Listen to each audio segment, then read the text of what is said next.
Hello. There's a curious phrase you hear sometimes. Someone might ask someone else, "Do you have a job?" Sadly, implied in that is, are you a bum? Or are you a freeloader? Or are you on welfare? Or are you a slacker? Are you lazy? But I have some thoughts on this from the opposite side. What if we asked the other person, are you a jobaholic? Are you a job addict? What do you want the money for? Are you addicted to money and what it provides? Are you addicted to boats, big houses, status, vacation packages, expensive insurance policies, security, trophy wives, the image?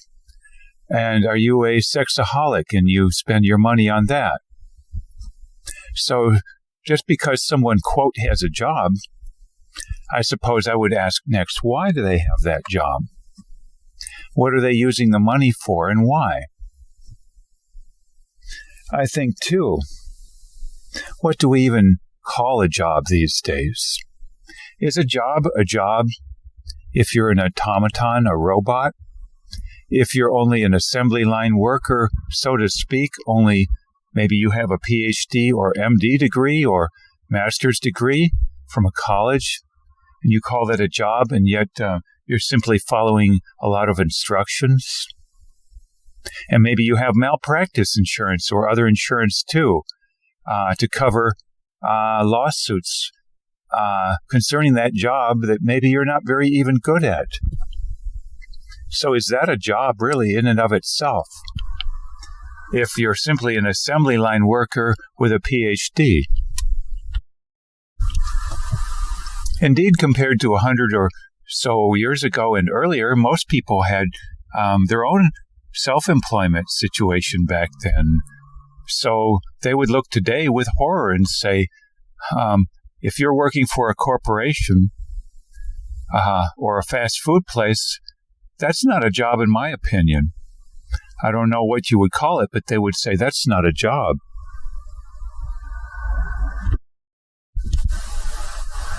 Indeed, some people are called creative people or have, quote, artist jobs. But what if the only job really, truly a job, is what they call a creative job, and the rest are simply following orders and showing up and doing a few minutes work a day, and the rest of the time you're on the internet or kind of zoned out in some fashion or another, or chit-chatting.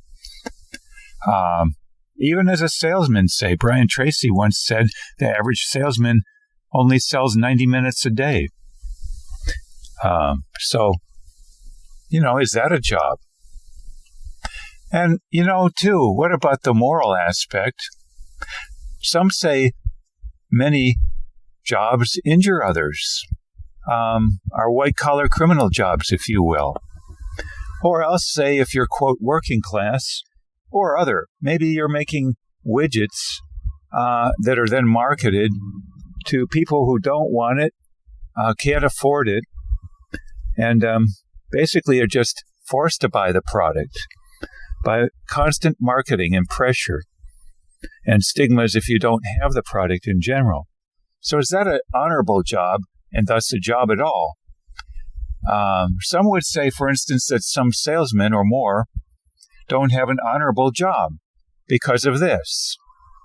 And noting, by the way, that we are all so in debt these days, like crazy, and at one point in time there were no bankruptcy laws letting us off the hook. You would go to debtor's prison. So these days we can spend to the hilt. And that means manufacture to the hilt, and that means have jobs to the hilt. And under all that, is that really a job? I once talked to a supermarket clerk, by the way, cashier. She said she had 3 jobs. And I talked to a number of other people, same. But is that a job?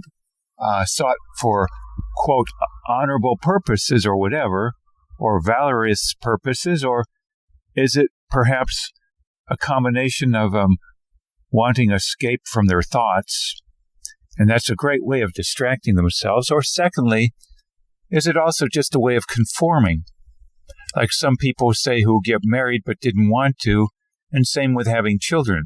They get married and have children because of conformity issues, not of their own choice. And what if the same is often due for these, quote, 40 to 80 hour a week jobs? I mean, with Aborigines, for instance, or Native American Indians in general, they were subsistence workers, and they would work 4 hours a day, and they would chit-chat and support each other emotionally. So that was a job in a sense, but limited in nature. They weren't doing it to buy boats and big homes and various other addictive substances. They got what they need, and that was it.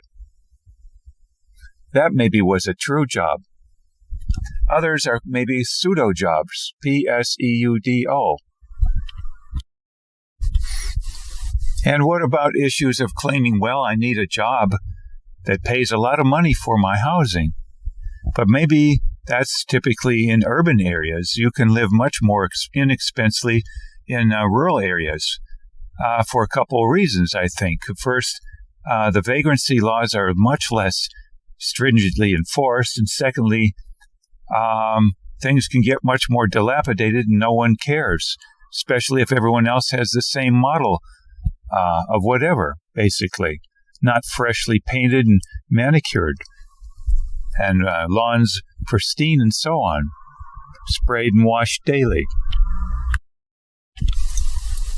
And then, too, if you have a, quote, job, you'll come home frazzled and you'll be very unhappy. Your health will be unhappy.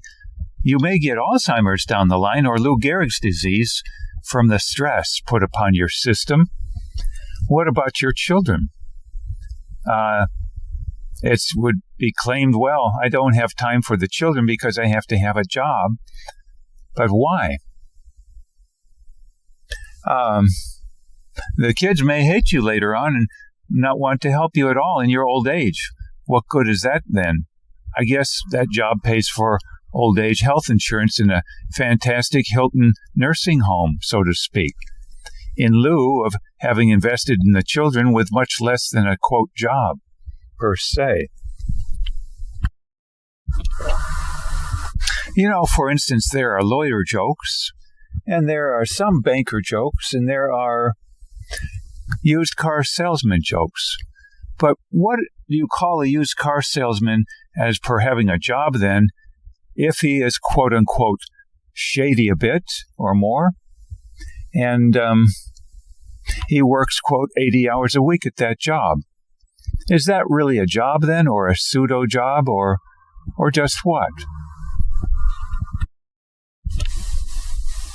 And there are also people who feel, according to the Puritan work ethic, that they're not allowed, as per their conscience, to enjoy something unless they've paid for it some kind of penance first. Maybe that penance would be a job typically that they hate because they have to clock in and work for someone else, as opposed to their own type of self-employed work, by the way. In the past, it might have been crafts or weaving or whatever. Much more flexible, much more amenable, and often even employing the whole family, or a son and daughters and whatever. Is that, what are we talking then of what a job is, once again? Now, there was once a physician 2,000 years ago, perhaps. I'm trying to remember the name. And maybe physicians today swear to an oath, first do no harm. So, you know, quote, you have a job, but are you doing no harm with that job? Maybe your best job would be to quit your job and do no harm if the job is doing harm. That would be a much more admirable job. And to spend more time with your friends, family, children, invest in them as a, quote, job that doesn't pay tangibly. One woman, for instance, wrote a book I read recently Maybe it was on the title of something like Advocate for Yourself, written by a lawyer. Might have been Guilford or somebody. And she said the average housewife, if she detailed all the work she does and its value, would tally out at about $100,000 a year. And yet, being a housewife is not even considered a job. And yet, too, ironically, this so-called housewife is not called a slackard or a welfare recipient, etc. You have to scratch your head then at the inconsistency. And as for the so-called beggar, at least the, quote, beggar has some positive advantages to society. They are showing society the, shall we say, down and out parts that it might otherwise not want to see, even on TV and movies, etc., sitcoms. So you get to know that such exists. Otherwise, you would not even know in your segregated little bubble. And secondly, maybe this so-called beggar is much happier than the average bear. You look at the average corporate person, they hardly ever smile, or else they smile very manipulatively all too often, or are quite manipulative in general. And so maybe this so-called beggar is much more serene, happy, and sincere. And you could call their job actually as being a goodwill ambassador to the whole country or neighborhood or whatever. In fact, it's a time-honored tradition in the Buddhist tradition in Southeast Asia to be in a village and be supported by the village, and in turn give wisdom back. Or, if not wisdom, what if we went to what I just said, giving goodwill, like smiles or validation, or an example of someone not depressed and angry and totally unfulfilled. Yes, the so-called beggar might be a very, very positive influence on society as a goodwill ambassador alone. And, they're not legally robbing anybody or otherwise robbing anybody, so to speak. Show me a beggar who burglarizes by night. Once the sun goes down, I'll be quite amazed. And what's the impact, too, of a job? If in older years the children never see a parent, and in younger years maybe the children are in daycare. So yes, you are maybe, quote, working technically a job, but what about the impact on your health, your spouse's health, and your children as per time given them, and maybe deleterious, bad, thus, daycare experience? Stealing from Peter to pay Paul, so to speak. The paying Paul being the social conformity, perhaps. I remember, too, the movie The Songcatcher. There was a man, perhaps Reese, I think it was his name, in the movie, and he said there's two ways of viewing people, those who are into getting and those who are into, experiencing or enjoying. And there was Eric Fromm. He wrote a book, To Have or To Be. Maybe the, quote, job addict, so to speak, or jobaholic, is someone oriented all too often towards having or getting, and feeling guilty, by the way, if they don't pay a cost beforehand. Whereas the other type of person might feel just the opposite.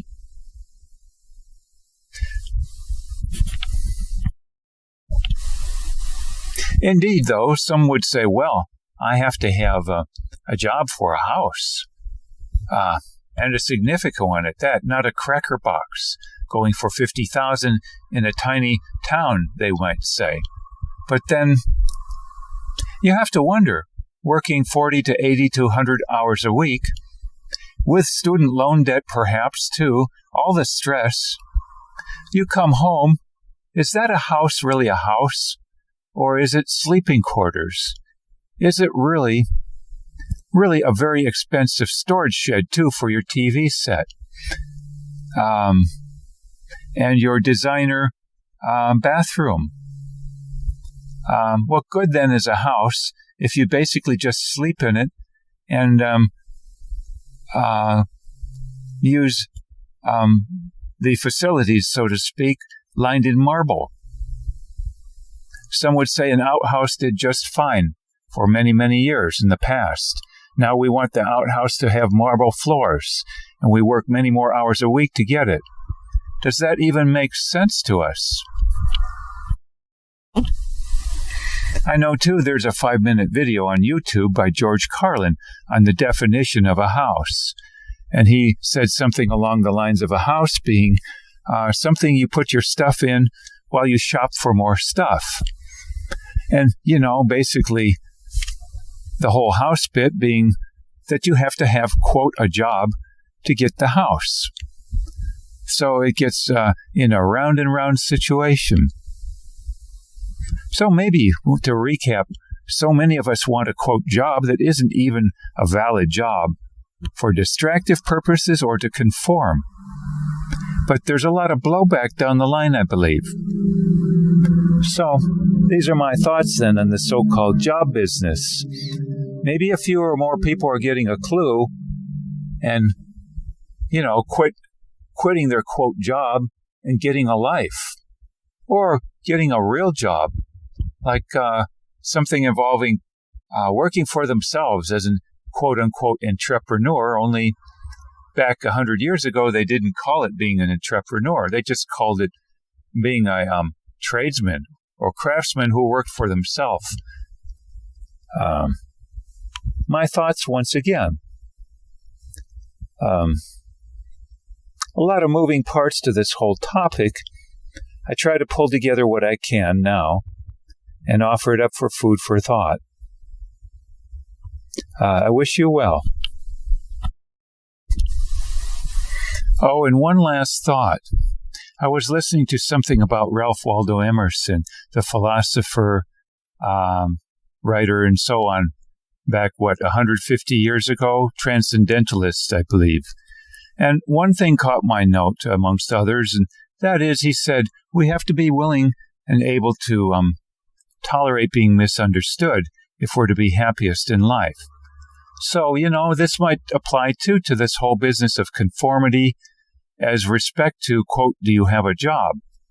Maybe it requires of some people being said, oh, he doesn't have a job, he must be a bum, to pony up some self-reliance here and say to oneself, well, sometimes I guess we're just going to have to live with being misunderstood, temporarily or even forever, perhaps. Was it Henry David Thoreau, too, advocating that we march to the beat of our own drummer? Why we might have to do that, and why conformity tends to be so strong an issue, perhaps especially in certain countries, is a very curious question I don't have time to address right now, and maybe don't have all my ducks in line anyway about the matter thereof. But that's just an additional thing I wanted to throw out.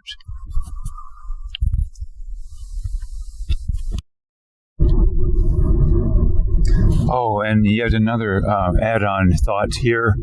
What if the so-called welfare bum is a person sometimes who simply can't find an honest job and so would rather not hurt people? Or maybe, too, they have a disability that doesn't qualify as a disability, like some subpar intellectual disability.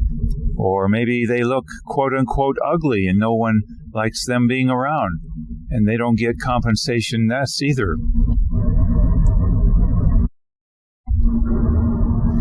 Some would say, too, if you want to make an impact in the world, change yourself first. But how is that even theoretically possible if you don't do it by working on yourself through applying your intellect to the degree you have it, with lots of time involved? The typical, quote, job doesn't give you that kind of time, so you simply can't work on yourself, and good luck achieving such means through, quote, therapy or psychoanalysis.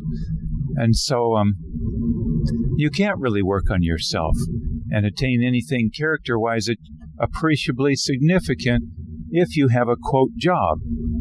That's why Nietzsche once said, a married philosopher is a joke. Well, what if he also appended that to say, a person with a job who is a philosopher is also a joke? Well, that would be a kind of a off-putting remark, wouldn't it? But maybe you get my drift just a little bit. You can't always have your cake and eat it too, surely. So, if you have a, quote, regular 9 to 5 or 40 to 80 hour a week job, maybe you don't have much time to work on yourself at all. I believe generally the case. Always the case. And secondly, too, maybe this is done in terms of wanting to conform or to simply buy distractive objects. And that runs the environment into the ground and, in general, puts a lot of pressure on other nations, too, which ends up periodically in warfare. So maybe too much job work, so to speak, causes too many wars. And so look at it that way, that if you have a job in general, as we define it today to be, all too often, maybe that has a lot of blowback down the line in a variety of ways. Not to mention, yes, of course, to your health, blood pressure, etc. Too, maybe way back, and in Amish communities today, a job, as we define it, is called bartering or helping out your neighbor. Like if your barn burnt down in an Amish community, other people would help build it back up. Pretty lickety-split. Are they doing a job? I don't think they would call it a job, and they're not getting paid. They have no benefits, etc. No clock to punch. And yet, you might call it a barter arrangement. Just like in a marriage, perhaps. It's sort of a barter arrangement to a specialization of tasks in some cases, especially in past years. So you wouldn't call that a job. Maybe a relationship in some cases is a barter arrangement. There's no exchanging of pay back and forth.